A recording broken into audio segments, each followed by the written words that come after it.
नमस्कार साथियों, स्वागत है आप सभी का हमारे Khurana study official YouTube channel पर। साथियों, आज आपका जो टेस्ट होगा वो टेस्ट होगा साइकोलॉजी का।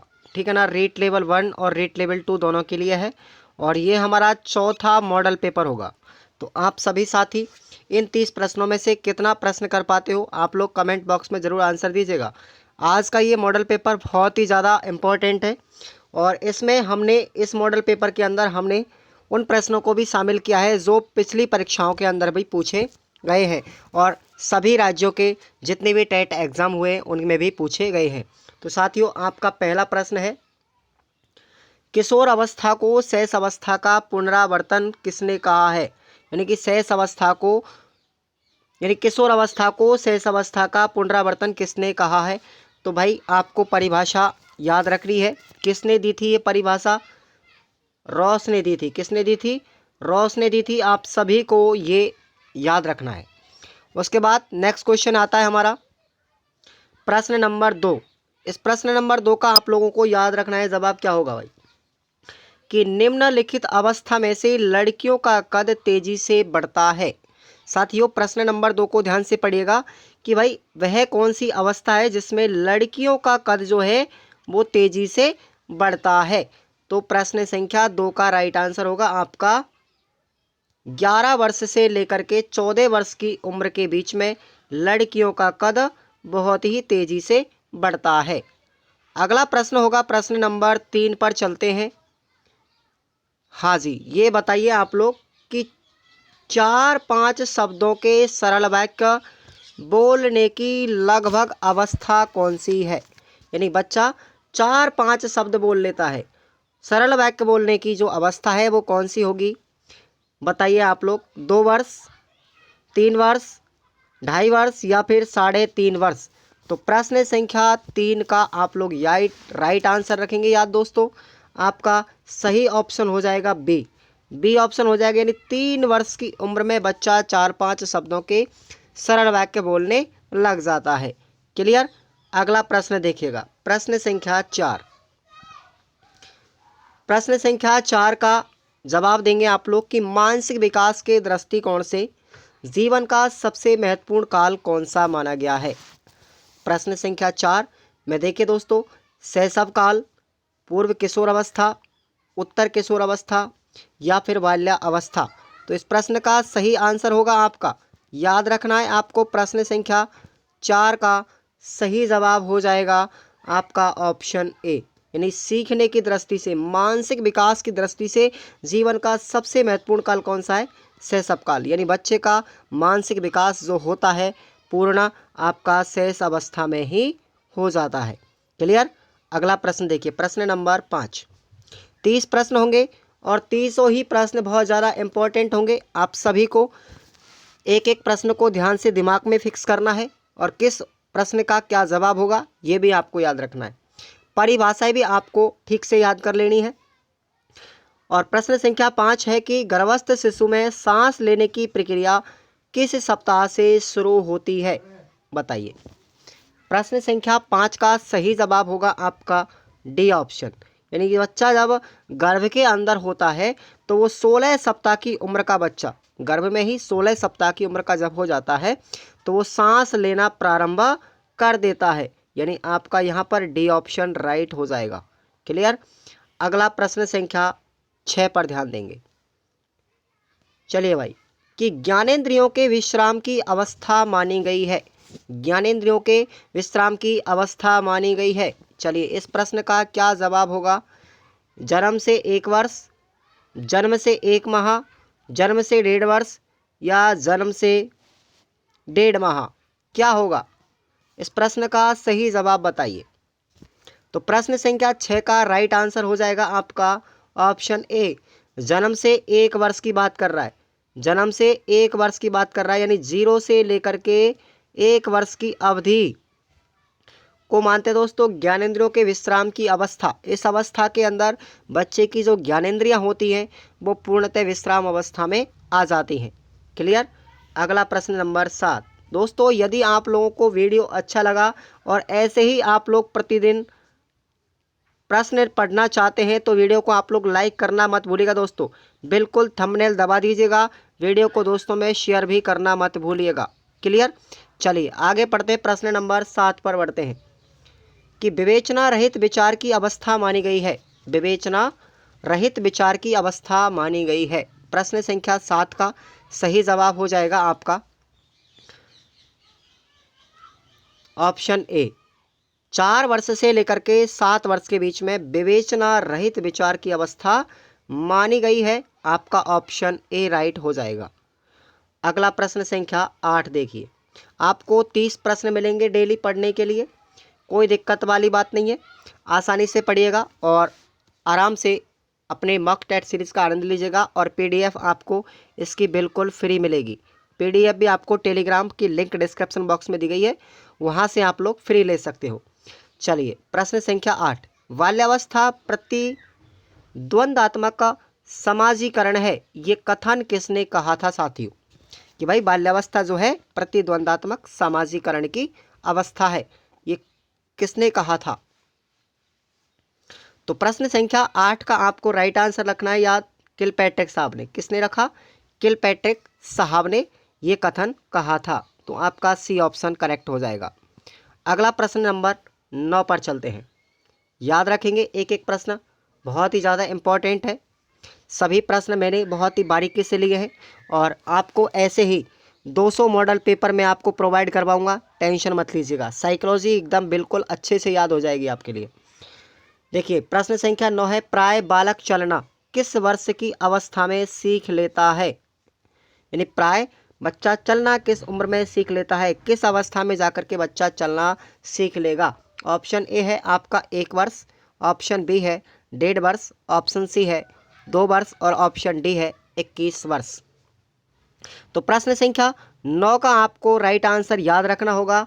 प्रश्न संख्या 9 का सही जवाब हो जाएगा आपका ऑप्शन बी। यानी बच्चा जब 1.5 वर्ष का हो जाता है, यानी लगभग 18 माह भी आपको लेखा मिल जाए तो भी बात सही है। यानी 1.5 वर्ष का बच्चा या 18 माह का बच्चा चलना आसानी से सीख लेता है। क्लियर। अगला प्रश्न देखिएगा, प्रश्न संख्या 10, कक्षा में अध्यापक द्वारा विद्यार्थियों से प्रश्न पूछने पर वह तुरंत गलत जवाब देता है, बालक मन की कौन सी अवस्था में है? बताइए। यानी कि बच्चे से कक्षा में अध्यापक के द्वारा प्रश्न पूछा जाता है और वो बच्चा तुरंत गलत जवाब दे देता है, तो अब बालक किस अवस्था में होगा? उसके मन की कौन सी अवस्था है साथियों? याद रखना, चेतन, अचेतन, अर्धचेतन या उपरोक्त में से कोई नहीं। क्या होगा इस प्रश्न का सही जवाब? बताइए, क्या होगा इस प्रश्न का सही जवाब? आप लोग बताएंगे फटाफट से। बहुत ज़्यादा इंपॉर्टेंट प्रश्न है, आप लोग लगा लीजिएगा। चेतन, अचेतन और अर्धचेतन, ये तीनों ही मन आपके बहुत ज़्यादा इंपॉर्टेंट है। ठीक है, हाँ, तो इस प्रश्न का सही जवाब हो जाएगा आपका चेतन मन। कौन सा है? चेतन मन की अवस्था में है बच्चा। अगला प्रश्न, थ्योरी आप लोग पढ़ रहे होंगे, मैं केवल आपको मॉक टेस्ट सीरीज बता रहा हूँ, इससे आपका रिवीजन अच्छा हो जाएगा और आपके प्रश्न भी बहुत फंसेंगे यहाँ से, टेंशन मत लीजिएगा। तो प्रश्न संख्या 11, एक बालक किसी लड़की को देखकर विचार करता है कि वह मैंने इसे कहीं पर देखा है, वह कौन सी अवस्था होगी? भाई एक लड़के ने लड़की को देख करके विचार आया उसके मन में और कहा कि मैंने इस लड़की को पहले कहीं देखा है, तो अब बच्चे का जो मन है या फिर उसकी कौन सी अवस्था होगी? आपने पढ़ा होगा इदम, अहम, अर्धचेतन, अचेतन, चेतन। तो इन अवस्थाओं की बात की गई है यहाँ पर, है ना। इदम, अहम, परम अहम आपने पढ़ा है खूब, एड ईगो और सुपर ईगो के बारे में। तो इस प्रश्न संख्या 11 की याद रखना, आपको राइट आंसर क्या हो जाएगा? आपका ऑप्शन सी, ये अर्धचेतन की बात की गई है। ठीक है ना। यानी कि एक लड़की को देखकर बच्चे के मन में विचार आया कि मैंने इस लड़की को पहले कहीं देखा है, तो बच्चा अब फिलहाल में अर्धचेतन मन की अवस्था में होगा। तो आपका राइट ऑप्शन सी हो जाएगा। प्रश्न संख्या 12 पर चलते हैं। चलिए दोस्तों, लाइक कर दीजिएगा जिस भाई बहन ने अभी तक लाइक नहीं किया है। देखो, लाइक करने से हमें कुछ नहीं मिलता, सिर्फ हमें मोटिवेशन मिलता है कि आप लोग हमारे यहाँ से क्यूज़ पढ़ रहे हैं, है ना, और इस MCQ से आपको बहुत ज़्यादा बेनिफिट हो रहा है। तो इससे हमें पता चल जाता है कि हम मोटिवेट हैं, हम आपके लिए और भी अच्छा कंटेंट देने की कोशिश करेंगे। चलिए भाई, प्रश्न संख्या 12 पर चलते हैं। अध्यापक द्वारा विद्यार्थी से प्रश्न पूछने पर वह चौंक कर कहता है, क्या सर, बालक को मन किस अवस्था में है? अब बताइए भाई, बच्चे से जैसे टीचर ने प्रश्न पूछा वो बच्चा चौंक गया, ठीक है। तो अब बताइए आप लोग, अब बालक की किस अवस्था में मन होगा? चेतन, अचेतन, अर्धचेतन या फिर उपरोक्त सभी? तो इस प्रश्न का सही जवाब आप सभी को याद रखना होगा, प्रश्न संख्या 12, ठीक है ना। तो प्रश्न संख्या 12 का राइट आंसर हो जाएगा बी ऑप्शन। क्या हो जाएगा? बी ऑप्शन, यानी अचेतन मन की अवस्था में विद्यार्थी। प्रश्न संख्या 13 पर पढ़िए। प्रश्न संख्या 13 पर बढ़िए। मैंने इन प्रश्नों को बहुत ही ज़्यादा बारीकी से लिया है। हाँ जी, प्रश्न संख्या 13 है कि एक बालक श्रेष्ठ आचरण से बुराइयों की ओर लौटता है, बालक पर मन के किस भाग का प्रभाव है? यहाँ से प्रश्न 101% आएगा साथियों, याद रखना। चेतन, अचेतन, अर्धचेतन, इदम, अहम और परम अहम, यहाँ से प्रश्न बहुत बार एग्जाम में पूछा जाता है साथियों। क्लियर है ना? तो आपको याद रखना है। तो इस प्रश्न का सही जवाब हो जाएगा आपका इदम। क्या हो जाएगा? इदम। इसको हम इंग्लिश में इड भी कहते हैं। क्या कहते हैं? इड भी कहते हैं। ओके, चलिए अगला प्रश्न देखिए। प्रश्न अब देखिए, यहाँ पर आपको ये 15 प्रश्न हो गए और इसके बाद में आपसे 15 से लेकर के 30 प्रश्न ऐसे मिलेंगे जो आपके प्रीवियस परीक्षाओं में या टेट परीक्षाओं में फर्स्ट ग्रेड में, सेकंड ग्रेड में, थर्ड ग्रेड में और अन्य जो टेट हैं उनमें भी पूछे गए हैं। चलिए, तो आप लोग अब वीडियो को लाइक कीजिएगा। अब पढ़ते हैं हम उन पुराने प्रश्नों की तरफ बढ़ते हैं। याद रखना, निम्न में से किसका अर्थ आकार बढ़ने से है? ये संस्कृत सेकंड ग्रेड 2010 में पूछा गया सवाल है साथियों, कि किसका अर्थ आकार बढ़ने से है। आपको याद रखना है, आकार बढ़ने का मतलब आपने अभिवृद्धि और विकास के बारे में खूब अच्छे से पढ़ा होगा, ठीक है ना। अभिवृद्धि और विकास के बारे में अच्छे से पढ़ा होगा। आपने पता है कि अभिवृद्धि जो होती है हमेशा शारीरिक विकास की बात करती है, ठीक है ना। और ये परिपक्वता है उसका पर्याय है। तो इसका मतलब आपका जो अभिवृद्धि है वो आकार बढ़ने से होगा। वृद्धि का मतलब होता आकार में बढ़ना, लंबाई चौड़ाई का बढ़ना, अभिवृद्धि कहलाती है, ठीक है। तो आपका ऑप्शन क्या हो जाएगा? ए सही हो जाएगा। अगला प्रश्न देखिएगा। हाँ जी, ये प्रश्न बहुत बार एग्जाम में आया है, ठीक है ना। ऐसे प्रश्न यहाँ से प्रॉक्सिमोडिस्टल और सेफेलोकॉडल, सेफेलोकॉडल से 2 प्रश्न जरूर आते हैं भाई। सेफेलोकॉडल आपको याद रखना है, ठीक है ना। मैंने बहुत सारे प्रश्न इनसे कराए हैं, सेफेलोकॉडल, ठीक है। तो ये उर्दू सेकंड ग्रेड परीक्षा 2010 में पूछा गया है कि भाई निकट दूर यानी कि प्रॉक्सिमो डिस्टल सिद्धांत में विकास किस प्रकार का होता है? प्रॉक्सिमो डिस्टल या निकट से दूर सिद्धांत में विकास किस प्रकार का होता है? केंद्र से सिर की ओर, ऊपर से नीचे की ओर, दोनों ओर बराबर या नीचे से ऊपर की ओर? तो इस प्रश्न को कंफ्यूज नहीं करना है, आपको याद रखें। इसका मैं सही जवाब बता रहा हूँ। इसका आंसर हो जाएगा केंद्र से सिरों की ओर। अब समझिए आप लोग, ठीक है ना। केंद्र से सिरों की ओर, आपसे पूछ लिया जाए केंद्र से परिधि की ओर, केंद्र से परिधि भी अगर आपको दिया जाए तो भी आपका सही है, तो भी आपका सही है। याद रखना है, केंद्र से परिधि की ओर, केंद्र से सिरों की ओर और निकट से दूर, या फिर इंग्लिश नाम में दी जाए प्रॉक्सिमो डिस्टल, तो भी आपका यही आंसर होगा। क्लियर? याद रखना। और ये दोस्तों याद रखो, ऊपर से नीचे की ओर, इसको बोलते हैं सेफेलोकॉडल। क्या बोलते हैं? सेफेलोकॉडल। ये सेफेलोकॉडल है साथियों, सेफेलोकॉडल है ये, ठीक है ना। और इसको बोलते हैं मस्तकोद्मुखी। क्या कहते हैं? मस्तकोद्मुखी बोलते हैं इसको, मस्तकोद्मुखी, यानी कि मुख से पैर की ओर या सिर से पैर की ओर सिद्धांत। इसको हम सेफेलोकॉडल या मस्तकोद्मुखी कहते हैं कि जो विकास होता है इस सिद्धांत के अनुसार हमेशा ऊपर से नीचे की ओर होता है। क्लियर? तो ये प्रश्न इंपॉर्टेंट है। इस प्रश्न का सही जवाब आप लोग, निकट से दूर पूछा गया है तो केंद्र से सिरों की ओर या परिधि की ओर प्रॉक्सिमो डिस्टल सिद्धांत आएगा। क्लियर? अगला प्रश्न संख्या 16 देखिएगा। भाई, विधायिका की मूल प्रवृत्ति किस अवस्था में विकसित होती है? ये सामाजिक विज्ञान सेकंड ग्रेड 2011 में पूछा गया है। विधायकता की मूल प्रवृत्ति किस अवस्था में होती है? तो आपको याद रखना होगा प्रश्न संख्या 16 का सही जवाब हो जाएगा बाल्यावस्था में। किस में होता है?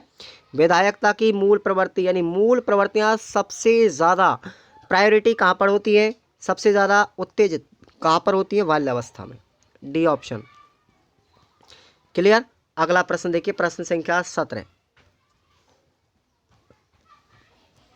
बालक अपने व्यवहार की सामाजिक स्वीकृति जिस अवस्था में चाहता है वह अवस्था कौन सी है? ये भी सामान्य ज्ञान सेकंड ग्रेड 2011 में पूछा गया है। चलिए बताइए क्या होगा इस प्रश्न का सही जवाब। प्रश्न संख्या 17। तो याद रखेंगे किशोर अवस्था में, ठीक है ना। कौन सी अवस्था में? किशोर अवस्था में। आपका ऑप्शन ए राइट हो जाएगा। अगला प्रश्न संख्या 18 पर ध्यान देंगे। प्रश्न संख्या 18। कम गति मानव मन को प्रभावित करने वाला कारक है। ये बिहार टेट लेवल 1 में पूछा गया 2011 का प्रश्न है। कम गति मानव मन को प्रभावित करने वाला कारक कौन सा है? तो आपको याद रखना है इस प्रश्न का सही जवाब हो जाएगा आपका डी ऑप्शन। ये सभी हैं। व्यक्ति की अभिरुचियां, अभिक्षमताएं, वातावरण यानी उपरोक्त सभी, इसका डी ऑप्शन हो जाएगा। ये मानव मन को सभी कारक प्रभावित करते हैं कम गति के अंदर।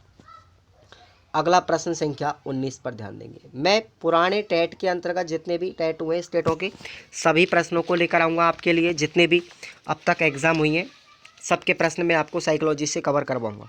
साथ साथ और भी एक्स्ट्रा प्रश्न भी मैं आपको बहुत बताऊँगा। 200 मॉडल पेपर सहज ही नहीं होते, बहुत सारे प्रश्न होते हैं 200 मॉडल पेपरों में। 6000 प्रश्न तो आपके जनरली होंगे। उसके बाद हम आपसे मैराथन क्लास चलाएँगे। जी हाँ, प्रश्न संख्या 19। तो प्रश्न संख्या 19 है कि एक बच्चा कक्षा में प्राय प्रश्न पूछता है, उचित रूप से इसका अर्थ क्या है? बच्चा शरारती है, वह अधिक जिज्ञासु है, वह असामान्य है, वह प्रतिभाशाली है। तो याद रखना है आपको बच्चे के अंदर क्या है? जिज्ञासा है। जिज्ञासा है तभी तो प्रश्न पूछने की इच्छुक रहता है वो, ठीक है ना। तो आपका बी ऑप्शन हो जाएगा क्यूरियोसिटी, जिज्ञासा। अगला प्रश्न देखिए, प्रश्न संख्या 20। लाइक कीजिएगा दोस्तों, अब आप लोग लाइक कर दीजिएगा। मानव विकास किन दोनों के योगदान का परिणाम है? तो ये रीट लेवल सेकंड 2011 में पूछा गया है। आपको मैंने बहुत बार बताया कि जो वंशक्रम है और वातावरण है, ठीक है ना, वो उन दोनों का परिणाम क्या है? मानव का विकास वंशक्रम और वातावरण दोनों का क्या है? योगदान का परिणाम है। दोनों का क्या है? गुणनफल है, दोनों का प्रतिफल है, दोनों का योगदान का परिणाम है, ठीक है ना। तो आपका सी ऑप्शन क्या हो जाएगा? राइट हो जाएगा। अगला प्रश्न देखिए, प्रश्न संख्या 21। प्रश्न संख्या 21 पर ध्यान देंगे। विकास का अर्थ है, ये आर टेट लेवल 1 में 2011 में पूछा गया और थर्ड ग्रेड शिक्षक 2012 में भी आपका आया था। विकास का अर्थ, अब देखिए ऑप्शनों को पढ़िए ध्यान से। परिवर्तनों की उत्तरोत्तर श्रृंखला, अभिप्रेरणा के फलस्वरूप होने वाले परिवर्तनों की उत्तरोत्तर श्रृंखला, अभिप्रेरणा एवं अनुभव के फलस्वरूप होने वाले परिवर्तनों की उत्तरोत्तर श्रृंखला, या फिर परिपक्वता एवं अनुभव के फलस्वरूप होने वाले परिवर्तनों की श्रृंखला। तो प्रश्न संख्या क्या हो जाएगा इस प्रश्न में? राइट आंसर हो जाएगा आपका, याद रखें, पहले ढंग से पढ़ लीजिए प्रश्न को। विकास का अर्थ देखिए, परिवर्तनों की उत्तरोत्तर श्रृंखला तो हो ही नहीं सकता, ठीक है ना, कभी नहीं हो सकता। परिवर्तनों की उत्तरोत्तर श्रृंखला थोड़ी होती है भाई, विकास तो अनवरत चलने वाली प्रक्रिया है। अभिप्रेरणा के फलस्वरूप होने वाले नहीं, बिल्कुल गलत बात, बिल्कुल गलत बात है। अभिप्रेरणा से थोड़ी होता है विकास, कभी नहीं होता। हाँ जी, अभिप्रेरणा और अनुभव के फलस्वरूप होने वाले परिवर्तनों की उत्तरोत्तर श्रृंखला, ये बिल्कुल बात सही है। आप लोग चौथे ऑप्शन को भी देख लीजिएगा, क्योंकि परिपक्वता की बात कर रहा है, परिपक्वता की बात कर रहा है, गलत है ना, इसलिए। तो आपका सी ऑप्शन राइट हो जाएगा। अभिप्रेरणा और अनुभव के परिणाम स्वरूप होने वाले जो परिवर्तन है उनकी उत्तरोत्तर श्रृंखला क्या कहलाती है? विकास कहलाती है। क्लियर। अब देखिए प्रश्न संख्या 22। विकास के संदर्भ में निम्नलिखित में से कौन सा कथन सत्य नहीं है? असत्य पूछा गया, नहीं सत्य नहीं है। ये रीट लेवल 1 2011 में पूछा गया है ना। अब इस बार जो प्रश्न का स्टैंडर्ड होगा बहुत हाईली होगा, लेकिन ऐसा कुछ नहीं सिलेबस से बाहर आ जाए। प्रश्न सिलेबस से बाहर कभी नहीं आता, यही प्रश्न बदल बदल कर आते हैं, हमारे टच में नहीं होते बस। हाँ जी, विकास के संदर्भ में सबसे जो निम्नलिखित है वो असत्य कथन कौन सा है, सत्य नहीं है। ठीक है ना। विकास के बारे में, विकास की प्रत्येक अवस्था में अपने खतरे हैं। भाई प्रश्न संख्या 22 का ऑप्शन ए देखिएगा, विकास की प्रत्येक अवस्था में अपने खतरे हैं, असत्य पूछा गया है, सत्य नहीं है। तो भाई ये तो सत्य है ना, प्रत्येक अवस्था में बच्चे को खतरा होता है। विकास बढ़ावा देने में नहीं होता, बिल्कुल विकास बढ़ावा देने में होता है, बढ़ावा देने में होता है, ये बात इसकी गलत है भाई। ठीक है ना, ये बात इसकी गलत है। विकास सांस्कृतिक परिवर्तनों से प्रभावित होता है, बिल्कुल बात सही है, होता है, तो ये सत्य है इसकी बात। विकास की प्रत्येक अवस्था की अपनी विशेषताएं, ये बात भी सही है।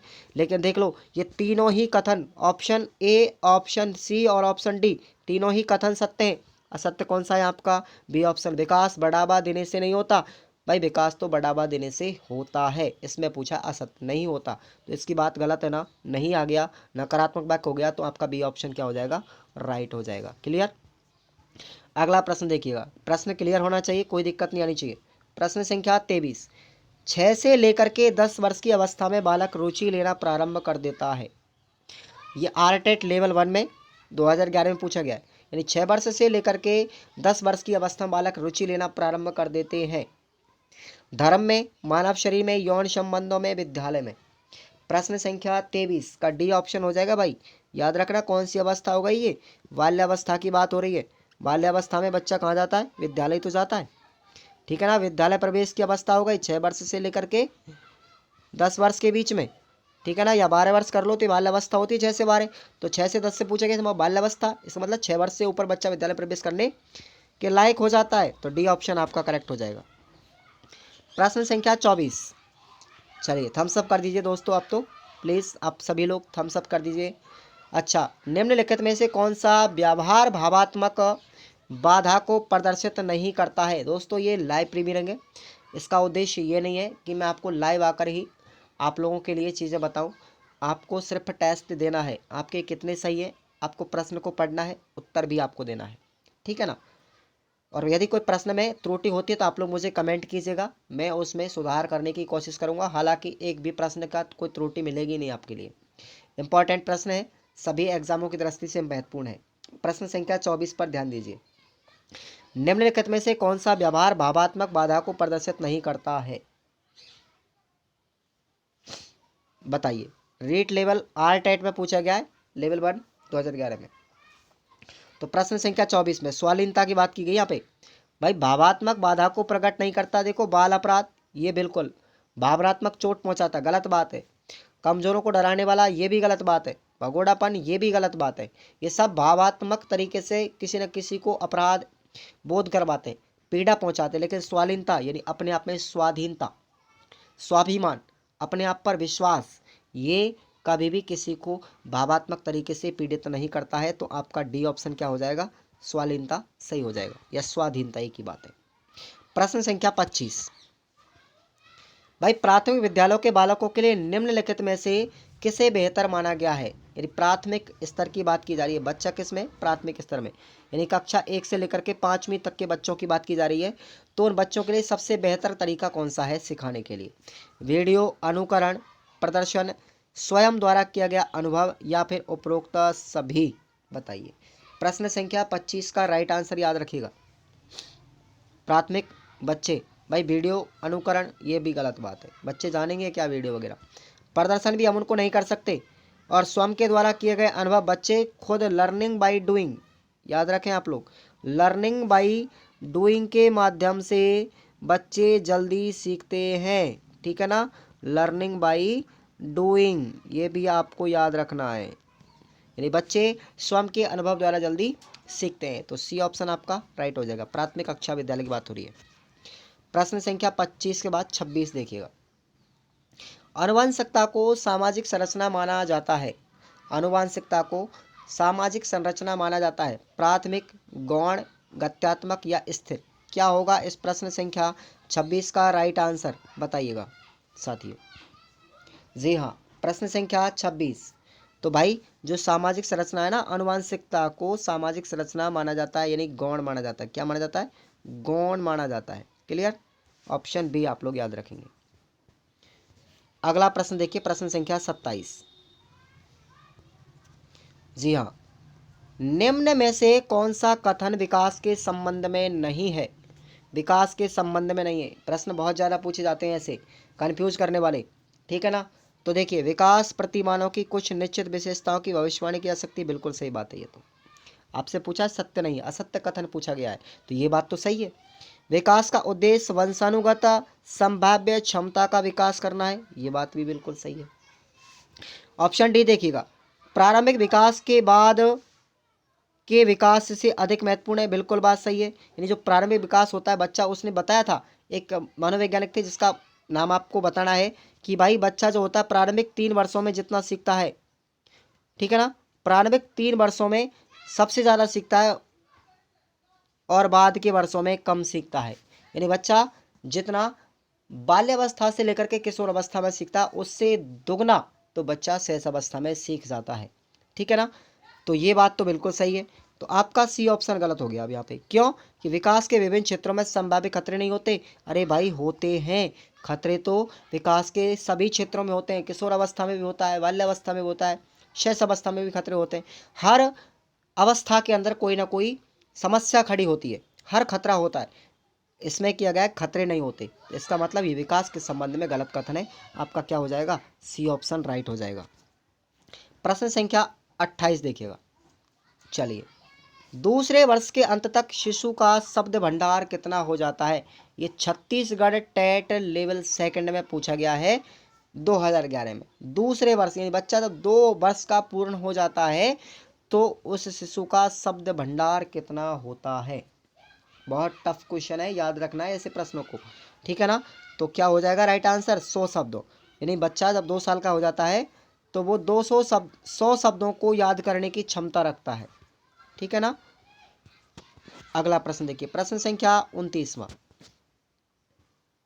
संवेगों की उत्पत्ति किस संवेग से होती है? चलो भाई, ये भी छत्तीसगढ़ लेवल टेट सेकंड में पूछा गया है। संवेगों की उत्पत्ति किस संवेग से होती है? तो आप सभी को पता है, किसने बताया था मूल प्रवृत्तियां? सिगमंड फ्राइड ने, सिगमंड फ्राइड साहब ने बताई थी, सिगमंड फ्राइड साहब ने ये मूल प्रवृत्तियां कितनी बताई? 14 बताई थी, जो संवेगों का क्या मानी जाती है? मूल कारण मानी जाती है। मूल प्रवृत्तियों से संवेगों की उत्पत्ति होती है, याद रखना है आपको। तो आपका ऑप्शन क्या हो जाएगा? ए राइट हो जाएगा। अगला प्रश्न संख्या 30, अंतिम प्रश्न है, आपको याद रखना है, एरिक एरिक्सन से संबंधित है, एरिक एरिक्सन साहब से संबंधित है, ठीक है ना। मनोसामाजिक सिद्धांत दिया था उन्होंने, मनोसामाजिक मनोसामाजिक सिद्धांत किसने दिया था? एरिक एरिक्सन साहब ने दिया था, एरिक एरिक्सन साहब ने दिया था, याद रखना है आपको। और इन्होंने विकास की कितनी अवस्था बताई थी? 8 अवस्था बताई थी, मन की अवस्थाएं 8 बताई थी, ये भी आपको याद रखना है। तो शर्म और गर्व जैसी भावना का विकास किस अवस्था में होता है?